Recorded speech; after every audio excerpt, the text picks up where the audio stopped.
working on pretty substantive trades regarding players ahead of the draft. When asked, he said they were taking calls with teams but wouldn't offer specifics. In other news, Colin, Micah Parsons has shown up to voluntary offseason workouts while seeking a contract extension. Interesting. Jerry Jones talking about trades. Micah Parsons, who could have easily just sat this out, said, I don't have a contract. I'm not showing up. Dallas, to me, if you want to catch up to Philadelphia in your own division, forget the AFC, forget the other teams. Dallas does not have a top 10 roster. Not a top 10 roster. They're not a top 10 team in the NFC, Colin. But you could go through it. It's just not good. So to me, I don't even think it's debatable. I've said before, I would move off Micah. I would trade down in the draft. They need 12 draft picks and hit on about 8 of them. And all of a sudden in the NFL, that's what's great about it. It's not baseball where you have to wait for a guy in the minors. If you go hit on 7 or 8 draft picks, that could be 6 starters. And all of a sudden you look up and you're like, okay, now Dak's contract doesn't matter as much because we got 6 guys from the second round on that can play. And they have drafted well over the last few years. That being said, who's trading for Micah Parsons, giving up picks, and then paying the guy top dollar for his position? I think Mike could have a market. A robust market or not real? Yeah. I mean, honestly. Don't give me a team. Even if you got a rookie. Number 1 on your car radio preset and the new and improved iHeartRadio app. WINCA in Miami. WMIB FM HD2 Fort Lauderdale. Free never sounded so good. 1-0 pitch. Stowers cracks that one out to center and deep. Siri is back. He looks up and it's gone. The Marlins waste no time. Kyle Stowers with a 2-run shot. And they take a 2-0 lead in the first. Miami Marlins baseball is on deck. 2-1. That kicks away from Rodriguez. Hill breaks for the plate. There will be no throw. And on a wild pitch, the Marlins walk it off again. 1-2. Conine lifts out to left field. Tommy Pham working back to the warning track. So is Sawinski. They look up and it's gone. Griffin Conine to left center. And we're tied at 2 in the 7th. Marlins on deck. Brought to you by ADT, the official smart security partner of the Miami Marlins and Norwegian Cruise Line. Experience more at sea.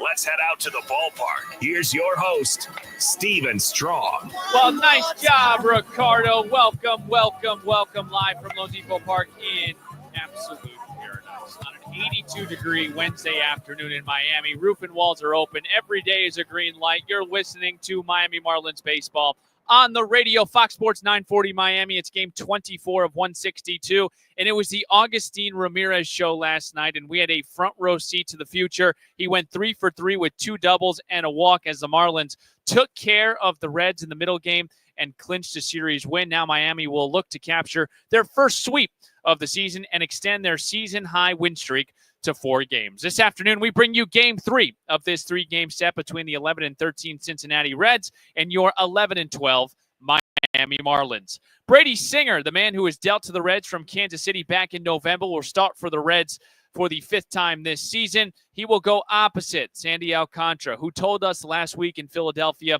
he needs to get back to Sandy mode. Sandy is searching to get back to his Cy Young form. He will make his 5th start of 2025. It all starts at 1:10 right here on the Marlins Radio Network. Well, hi, everyone. Thanks for making Marlins on Deck a part of your Wednesday afternoon with Jack McMillan and 4-time World Series champion Jeff Nelson. I'm Steven Strom.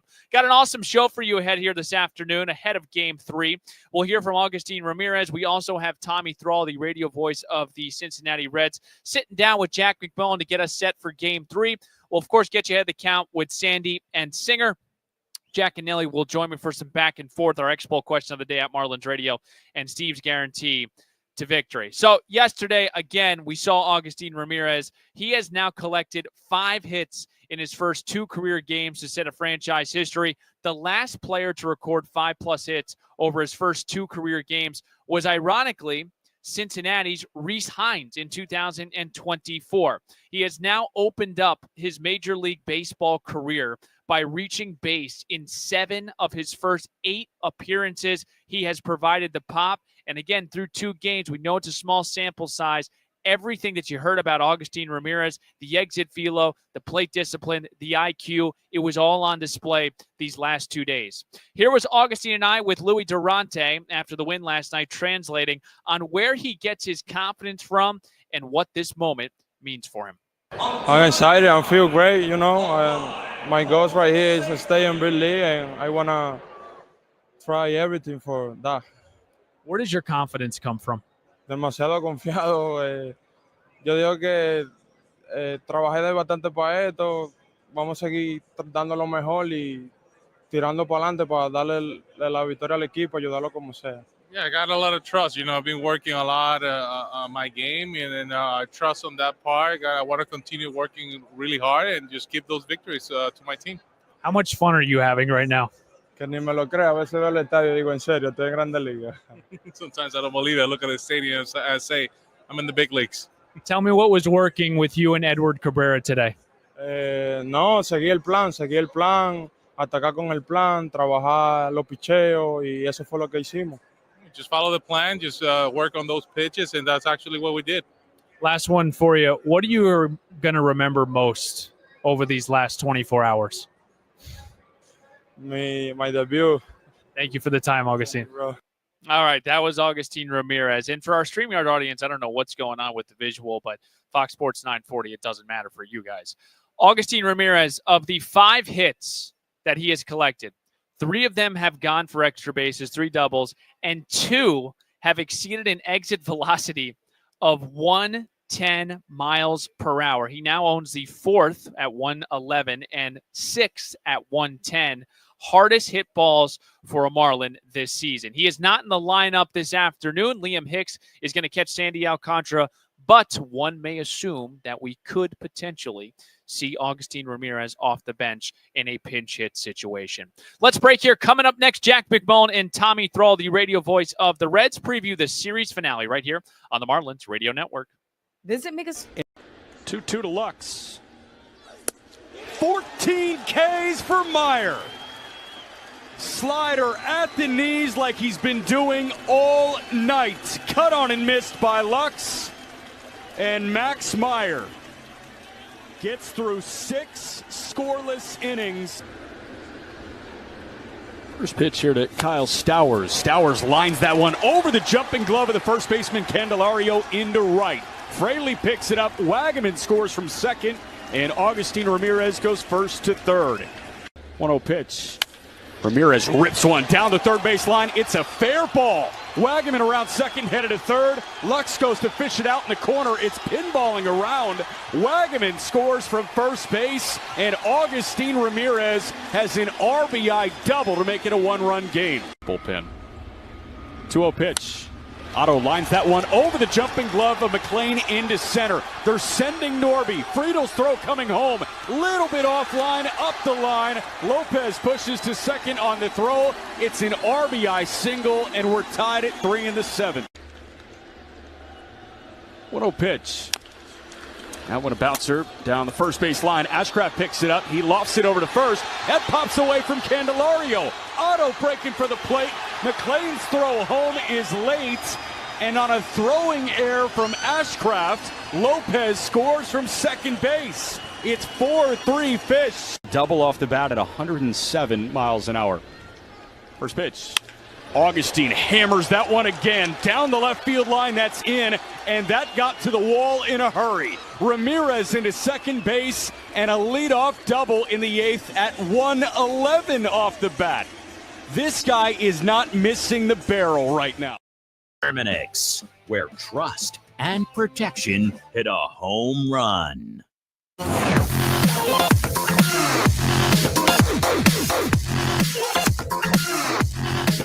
All right, back here on the Marlins Radio Network as we get you ready for the series finale. Marlins looking to make it 4 in a row and sweep the Cincinnati Reds out of town. Sandy Alcantara will look to bounce back here this afternoon. He was roughed up in Philadelphia, and it was the shortest outing of Sandy's career, or rather the shortest outing since May 14th of 2021.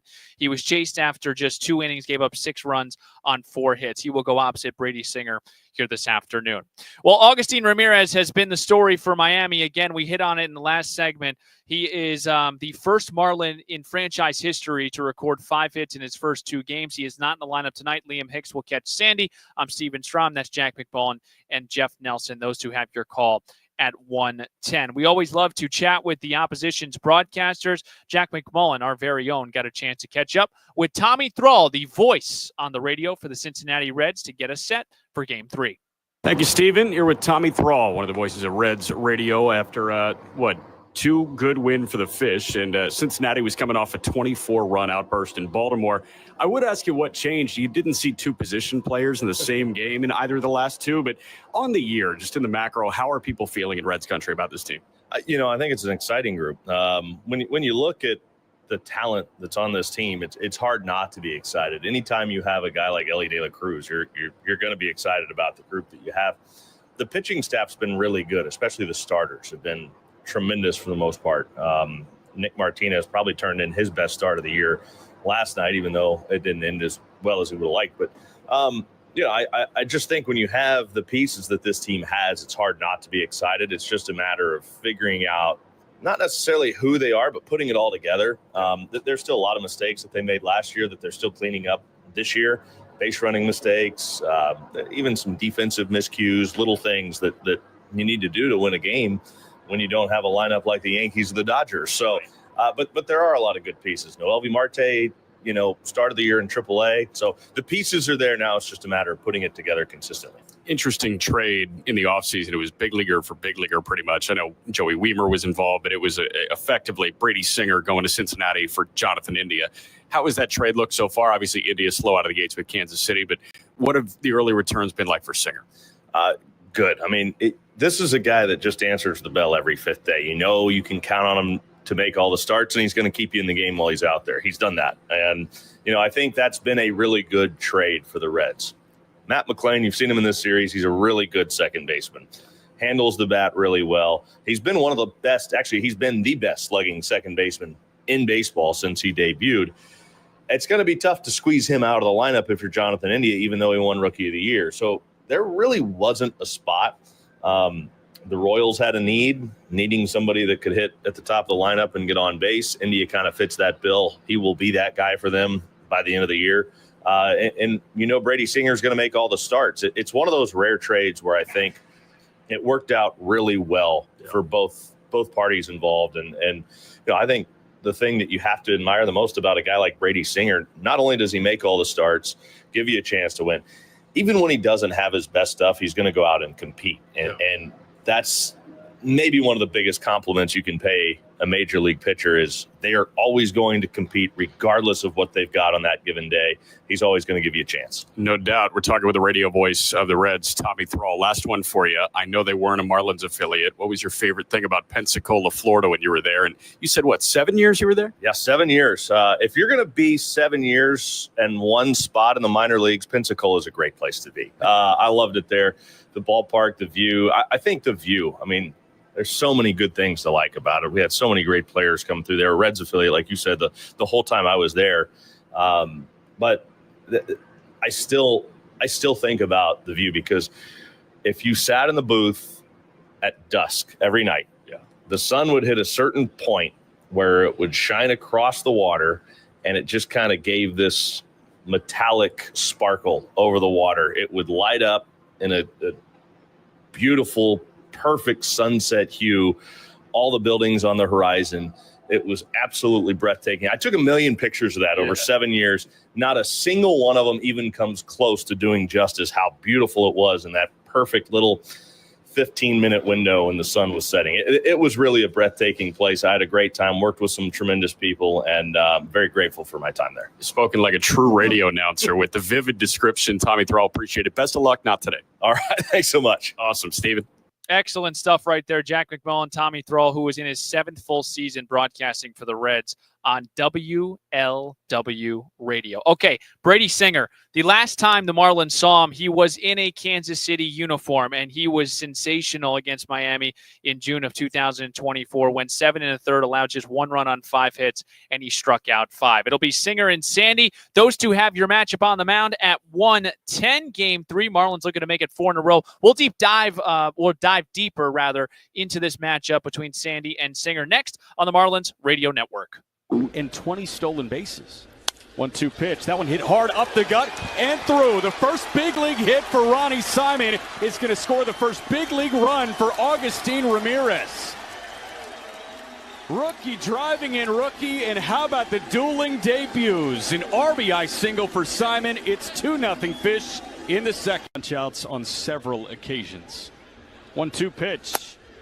That one at the knees, a called third strike, and a career high for Max. 9 punch-outs, and we're early. He's done it in 43 pitches, and there are 2 men gone in the top of the 4th. 15 years ago, I mean, you're framing that pitch and you're keeping it there. You're just sticking it where you catch it. 2-2 pitch, that one powered out to center and deep. Friedel back, Friedel leaps, and it's gone. Eric Wagaman powers a ball out to straightaway center.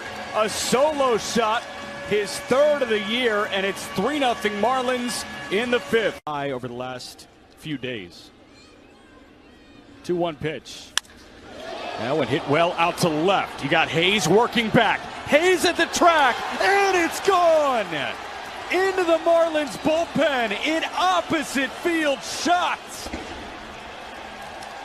Kyle Stowers with a 3-run homer, and it's 6-0 Marlins in the 7th. For a 3-run homer. Big 2-out home run. Now Augustin Ramirez drills one out to left center field, and that is going to one-hop off the wall and over the wall. Augustin Ramirez, we were promised pop. 110 off the bat, and he follows the opposite field homer with his first major league extra base. Or call 1-866-SKY-RIZZY to learn more. This is Clayton McCullough here, and you're listening to Marlins on Deck with Steven Strom on the Marlins Radio Network. Well, thank you very much, Clayton McCullough. Big week for him. He is going back to L.A. The Marlins will open up a road trip. It'll start in Seattle, then head out to L.A., and Clayton McCullough will receive his World Series championship ring.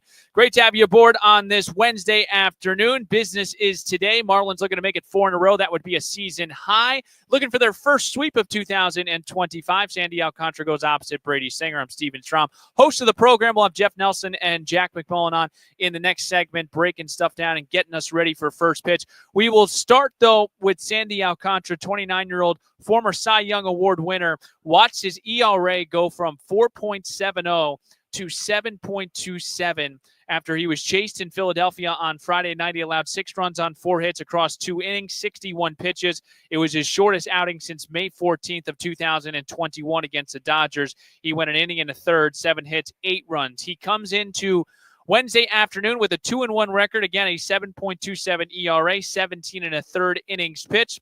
Good news for Sandy. He's been really good in his career against Cincinnati. 5 starts, 2 appearances, 2 and 3, a 3.03 ERA, 38 2/3. He has thrown 7 innings or more in each of his past 4 starts against the Cincinnati Reds. Sandy will go opposite Brady Singer. We heard Tommy Thrall and Jack McMullen discuss Brady a little bit. Former 18th overall pick of the Kansas City Royals back in 2018. He was traded to Cincinnati last November for Jonathan India and Joey Wiemer. He's 3-0 with a 3.80 ERA over 21 1/3.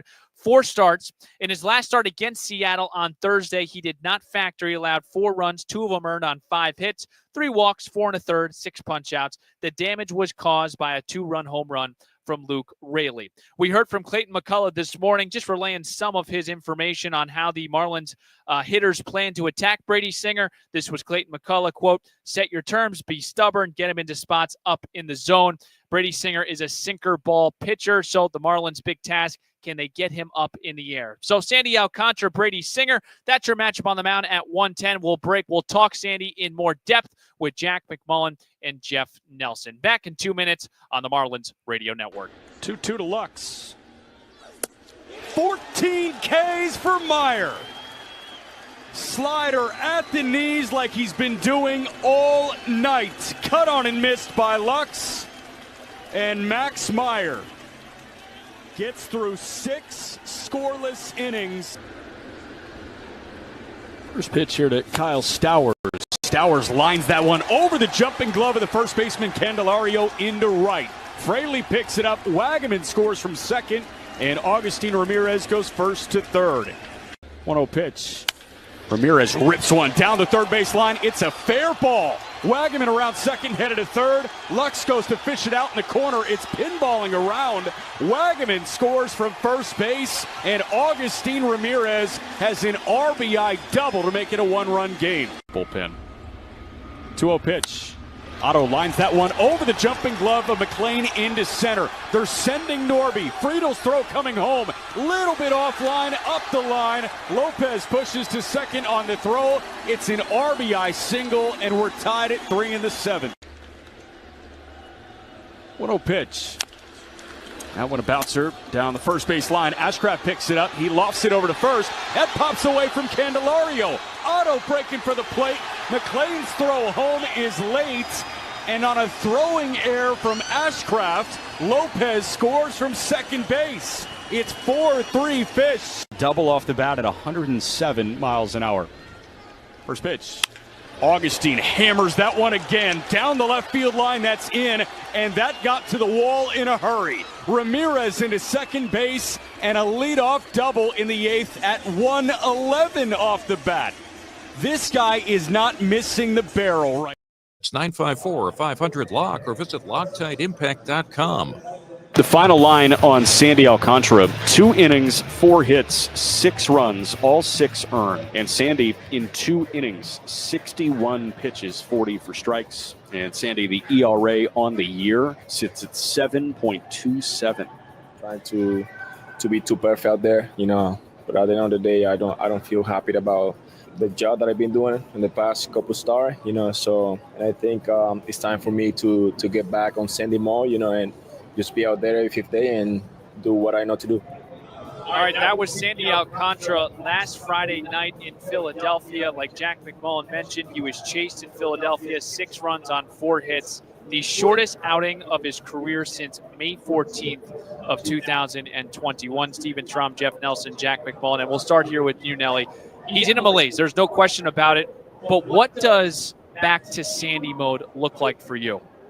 Well, I think this is something to it, and we'll probably get to it a little bit during the broadcast, is you look at his Cy Young Award winning year, and that was the year and the last year of the shift, where you can overshift. You had 3 guys on or 4 guys on one side of the infield. You had the shallow guy playing right field, so when you made mistakes, a lot of those mistakes were outs. And then you go into 23, and I think he really struggled when they eliminated the overshift, and you had to have both infielders on one side of second base.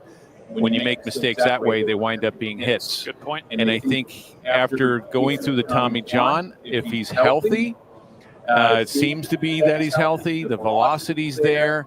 I think he needs to really dig deep and almost learn to pitch again in a way that, hey, get ahead of hitters, and which he did against Philadelphia. And I liked how he used his fastball more than he did the first 3 starts. But learn to pitch the corners. He doesn't need to go out and throw off speed, change up. He's a fastball, change up guy, and he mixes in the breaking ball every now and then. But he needs to pitch to both sides of the plate, utilize that good two-seamer, and finish off guys, and get back to the confidence level that he had in 22, but execute better than he ever has because you don't have that overshift anymore. You mentioned it, Nelly, threw that fastball 41% of the time against Philadelphia, and you also mentioned the Tommy John surgery, which segues into my next question for you, Jack. Just what are some of the first things that come to mind with guys coming off Tommy John? What do they typically search for or lack early on? Yeah, so let's get this out of the way. I never got it. You didn't get it. Right? I never had it either. I mean, you know what guys go through. I think it's more about them, Jack. I'll just say, hey, it's more about, hey, them not feeling and trusting their arm. Yeah. Once something happens in your arm or shoulder, you're always wondering, am I going to feel that again? And letting everything go and trusting that that's not going to happen, I think might be one of the biggest obstacles. Yeah, I mean, we've talked about like NBA basketball players, right? Derrick Rose won his MVP in the early 2010s. He comes back and he doesn't trust that knee after the torn ACL. He was never the same. I'm not saying that's the case because Tommy John surgery in pitchers is far more common than ACL tears in the NBA. But, you know, like with the precursor of, I have no idea what these guys are going through. Talking with the minor leaguers that I've talked to over the last, 5-6 years and talking to big leaguers that are trying to come back from not only their first, but their second Tommy John surgery, they feel like command of pitches is kind of the last thing to come back. And feel pitches. I was talking to a guy, Mike Burrows, in the Pirates organization last year, and I asked, what was the last pitch to come back for you? He said, I had no problem spinning my fastball. I had no problem getting back to the velocity that I was at. No problem finding the slider again. No problem finding the curveball. It was the changeup because it was a feel pitch. And he just feels like he has to almost relearn that sensation of like a pitch coming off of the fingertips and executing two corners. So Sandy, you're seeing 98, 99 from him. Yep. You're just not seeing him dot the corner with a fastball that's, darting like 20 inches to the arm side. And it looks like a nasty, nasty sinker. So I think you're seeing a guy that obviously his arm feels fine. He's just trying to figure out how to feel the ball off his fingertips again. Nelly, what's going to be the telltale sign early on where okay, Sandy has made that adjustment?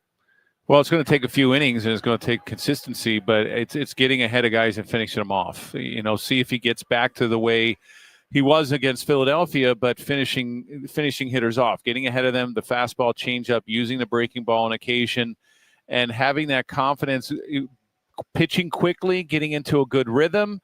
But at the same time, you want to see location. A lot of times with his fastball, he hasn't been able to locate it. So it's all going to be about location and consistency, getting ahead and finishing guys off. And that's what he's had a hard time doing. All right, so Sandy will go opposite Brady Singer. Let me keep you here for one more, Jack. We've talked about Kyle Stowers' improvement offensively. He's hitting 307 in the lineup again tonight, but he made another tremendous catch in left field yesterday. What can you tell me about Stowers' defense this year? Yeah, so, you look at a lot of the advanced defensive metrics like outs above average, defensive runs saved. Nothing's really going to jump out there. He's at 1 out above average right now, which 0 is major league average, so he is a slightly above average nothing corner to outfield defender. bloviate about, right? But obviously, we've seen him make some really great catches, and you look at, route efficiency and all that stuff. That's fine. Everything's fine. The thing that he has made a drastic improvement on metrically is the first step. And we talk about that all the time. What's the most important part of getting to a baseball in the outfield? It's your reaction time. It's your first step. Absolutely. And if you look at reaction time, Kyle Stowers has the best reaction time on average on batted balls of his career to this point. So this guy is getting that great beat on the ball. He's got a great first step, and he's pursuing the baseball. That gives him a little bit more room for error when it comes to route efficiency and all that. I think it's just like, hey, if you drew a straight line from original positioning to the baseball, how much do you deviate from that? Sure. He deviates a little bit because he's a corner outfielder and he's trying to work with appealing baseball, but first step's so important, and he's been great at that this year. Excellent stuff, Jack. Excellent stuff, Nelly. Stowers in left field yesterday. He will be in right field here this afternoon and batting fifth. Coming up next, Expo question, Steve's Guarantee. Then we'll play some baseball right here on the Marlins Radio Network. 2-2 to Lux. 14 Ks for Meyer. Slider at the knees like he's been doing all night. Cut on and missed by Lux. And Max Meyer gets through 6 scoreless innings.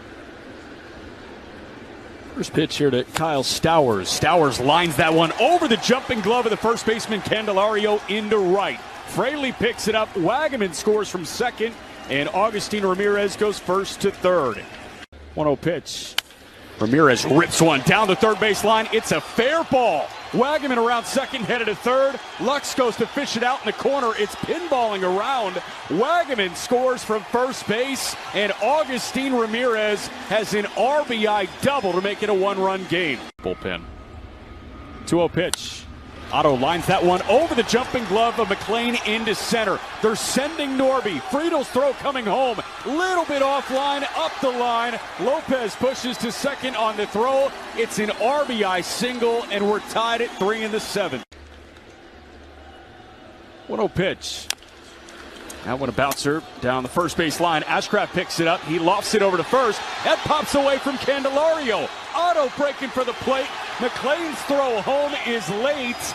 And on a throwing error from Ashcraft, Lopez scores from second base. It's 4-3 Fish. Double off the bat at 107 miles an hour. First pitch. Augustine hammers that one again down the left field line. That's in, and that got to the wall in a hurry. Ramirez into second base, and a leadoff double in the eighth at 111 off the bat. This guy is not missing the barrel right now. And grow. To learn more, visit marlins.com/Babcock. Number 1 on your car radio preset and the new and improved iHeartRadio app. WINCA in Miami. WMIB FM HD2 Fort Lauderdale. Free never sounded so good. Take the Marlins wherever you go. Download the iHeartRadio app and make Fox Sports 940 the top preset to listen to every single Marlins game. Welcome back here to Lone Depot Park. Beautiful Wednesday afternoon, 82 degrees. This is paradise, ladies and gentlemen. Fox Sports 940, Steven Strom, Jack McMullen, and Jeff Nelson. Game 3 series finale. Marlins looking to sweep the Cincinnati Reds out of the 305 and make it 4 in a row. Sandy Alcantara will look to bounce back after a tough start in Philadelphia, giving up 6 runs on 4 hits. He'll go opposite Brady Singer, who was traded from Kansas City to Cincinnati back in November. Let's get to our Expo question of today. At Marlins Radio, we talked about it. We discussed it. When was the last time Sandy Alcantara went less than 2 innings? Make sure to vote at Marlins Radio. Ricardo Wanche, you know what time it is. It's time for Steve's Guarantee. Batter up. Batter up. Let's play some ball. First pitch is moments away. Time now for Steve's Guarantees. Looking at Jesus Sanchez here tonight, 2+ hits this afternoon. I'm thinking in that 2-hole. Here's why. Sanchez hit 283 against fastballs last year. Singer throws 43% of the time that sinker. Sanchez also hit 276 against righties last season. I like him to have 2+ hits here tonight and lead this offense. Folks, I hope you got the itch for first pitch, because when we come back, Jack McMullen, he paints the picture. Jeff Nelson, he's ready to rock one final time until June. Round of applause for Jeff Nelson. He's just been simply sensational. Starting lineups and first pitch is right around the corner. Thanks for tuning in to the Marlins On Deck pregame show. I'm Steven Strom. Let's flip the M together, Miami. Marlins baseball is next. Let's make it 4 in a row right here on the Marlins Radio Network. Confidence is knowing you're ready to handle whatever.